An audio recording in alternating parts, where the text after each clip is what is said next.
Assalamualaikum warahmatullahi wabarakatuh. Halo semuanya, perkenalkan saya Niken Dwi Rahmadenti, NPM C1C08111112, jurusan S1 Akuntansi, Fakultas Ekonomi dan Bisnis Universitas Bengkulu. Nah, pada kesempatan kali ini saya akan membahas tentang akuntansi keuangan lanjutan 2 pada bab 8, yaitu mengenai perubahan kepemilikan akibat aktivitas entitas pada entitas induk. Tepatnya aktivitas tentang entitas induk yang menjual sebagian sahamnya kepada pihak ketiga. Nah, sebelumnya kan telah dijelaskan bahwa perubahan bagian kepemilikan entitas induk itu dapat terjadi akibat aktivitas yang dilakukan oleh entitas induk itu tersendiri maupun juga akibat aktivitas yang dilakukan oleh entitas anak.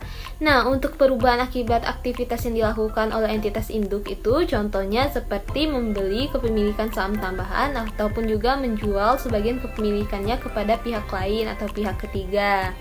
Nah, dalam kasus ini, perubahan kepemilikan saham yang dimiliki PT Induk atas PT Anak itu bisa berubah, bisa meningkat ataupun bisa menurun dari sebelumnya. Tetapi ia tetap di atas 50%, yang artinya tidak akan berdampak terhadap pengendalian yang dimiliki atau tidak hilangnya pengendalian. Nah, di sini contoh yang saya akan jelaskan yaitu entitas induk menjual sebagian sahamnya kepada pihak ketiga. Di sini entitas induk itu dapat menjual bagian kepemilikan sahamnya atas entitas anak kepada pihak lain atau pihak ketiga, yang dimana sebelumnya entitas induk ini sudah mempunyai pengendalian atas entitas anak tersebut. Akibat penjualan yang dilakukan oleh entitas induk tersebut, substansi pengendalian itu dapat hilang ataupun tetap ada. Tetapi dalam kasus ini, penjualan tidak akan sampai berdampak terhadap hilangnya pengendalian karena entitas induk tidak akan menjual sahamnya secara signifikan yang akan sampai di bawah 50%. Misalnya kepemilikan saham yang dimiliki sekarang itu 80%, lalu ia jual kepada pihak ketiga itu sebesar 20%, maka ia masih punya kepemilikan 60%, yang berarti entitas induk ini masih punya pengendalian atas entitas anak. Nah, dalam PSAK 65 tahun 2014 mensyaratkan bahwa perubahan dalam bagian kepemilikan entitas induk pada entitas anak yang tidak mengakibatkan hilangnya pengendalian entitas induk pada entitas anak tersebut diperlakukan sebagai transaksi ekuitas. Nah, kalau transaksi ekuitas itu maka tidak akan ada pengakuan keuntungan atau kerugian.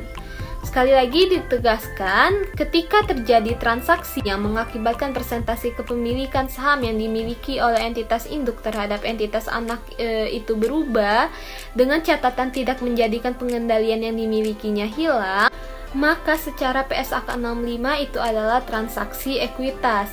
Maksudnya apa? Maksudnya kalau transaksi ekuitas itu kalau terjadi selisih nanti itu tidak akan diakui sebagai keuntungan ataupun juga kerugian, tetapi itu akan mempengaruhi ekuitasnya PT Induk.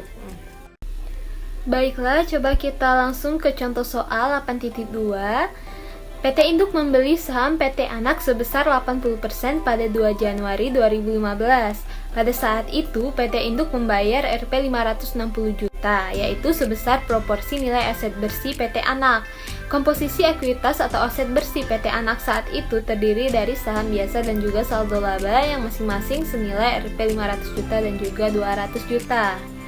Pada tanggal 31 Desember 2015, PT Induk menjual sebagian kepemilikannya atas saham PT Anak kepada pihak ketiga dengan menerima imbalan sebesar 160 juta.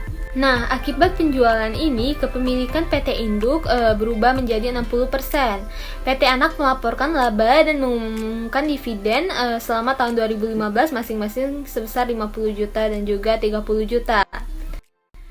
Nah, dampak dari pembelian oleh PT Induk adalah meningkatnya kepemilikan non-pengendali menjadi 40%. Yang tadinya non-pengendali itu sudah punya 20% di PT Anak ini, sekarang dia membeli dari PT Induk 20%, jadi kepemilikannya non-pengendali sekarang berubah menjadi 40%.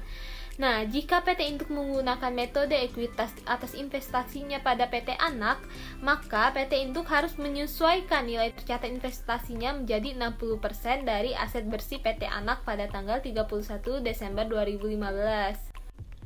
Nah, untuk soal ini, langkah-langkah yang dilakukan yang pertama adalah menghitung dulu berapa ekuitas atau aset bersih dari PT Anak di 31 Desember 2015. Nah, untuk menghitungnya kita lihat nilai ekuitasnya PT Anak awal tahun tadi yang terdiri dari saham biasa dan juga saldo laba yang sebesar 700 juta. Lalu kita tambahkan dengan laba bersih tahun 2015 sebesar 50 juta dan juga kita kurangkan dengan dividen yang dibagikan tadi sebesar 30 juta. Maka nilai aset bersih PT Anak adalah 720 juta. Nah, kemudian berapa persentase penjualan kepemilikannya? Tadi kan sahamnya ada 80%, terus dijual jadi 60 turun jadi 60%. Berarti persentase penjualan kepemilikannya itu ya sebesar 20%. Lalu kita hitung penurunan nilai tercatat investasinya dengan mengalihkan 720 juta tadi dikalikan dengan 20%. Jadi nilai penurunan investasinya yaitu sebesar 144 juta. Nah, sedangkan untuk imbalan yang diterima oleh PT Induk ketika ia menjual 20% saham PT Anaknya kepada pihak ketiga itu ia memperoleh uang sebesar 160 juta. Nah, untuk perhitungan ini berarti ada selisih positif kan? Selisihnya sebesar 16 juta. Nah, untuk selisih 16 juta ini tidak boleh diakui sebagai keuntungan seperti yang telah dijelaskan pada PSAK 65 tadi, tapi ia langsung dicatat pada akun ekuitas karena merupakan transaksi ekuitas dan akunnya itu adalah tambahan modal di setor. Maka jurnal yang dicatat oleh PT Induk saat penjualan adalah kas PT Induk bertambah sebesar uang yang ia terima atas penjualannya sebesar 20% saham PT Anak tadi yaitu sebesar 160 juta. Lalu investasi pada PT Anak berkurang sebesar 144 juta dan juga dia mencatat ada tambahan ekuitas pada akun tambahan modal di setor sebesar 16 juta.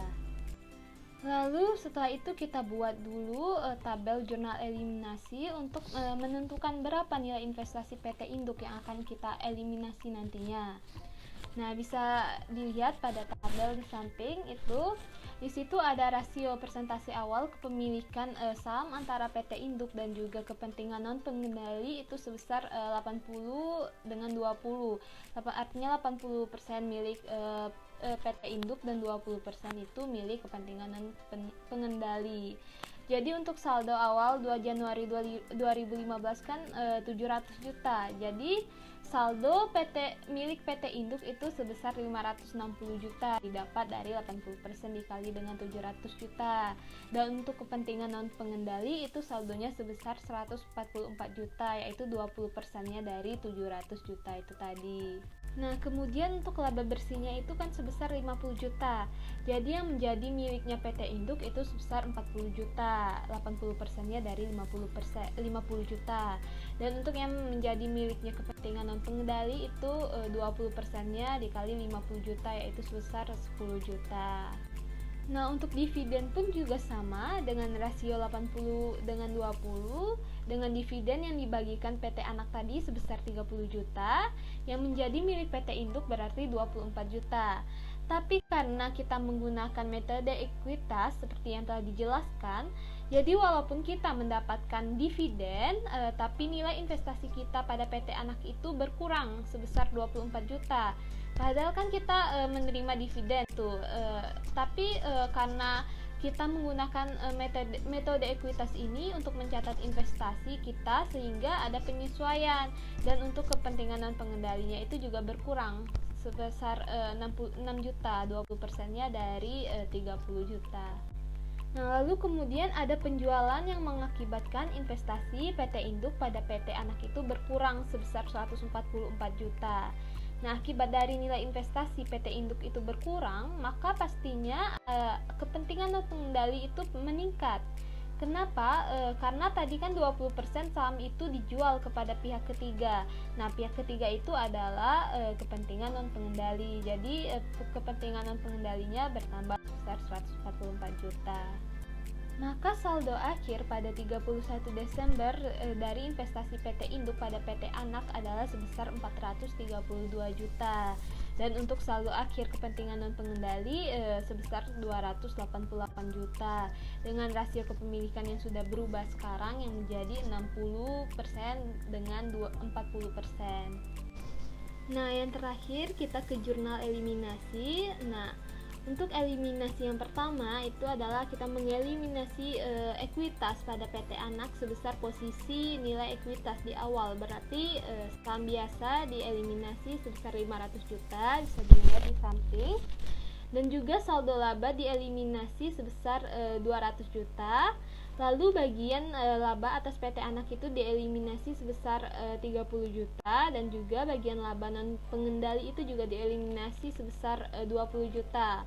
Lalu untuk dividen diumumkan dieliminasi sebesar 30 juta pada posisi kredit, dan juga investasi pada PT Anak yang dimiliki PT Induk juga dieliminasi sebesar posisi nilai investasi akhir, yaitu sebesar 432 juta. Dan yang terakhir itu kepentingan non pengendali dimunculkan sebesar 288 juta pada posisi kredit. Nah, baiklah teman-teman, itu saja yang dapat saya sampaikan mengenai pembahasan kali ini, yaitu tentang entitas induk yang menjual sebagian sahamnya kepada pihak ketiga. Apabila ada salah kata, saya mohon maaf. Jangan lupa di like, di komen, dan juga di subscribe. Sekian dan terima kasih. Wassalamualaikum warahmatullahi wabarakatuh.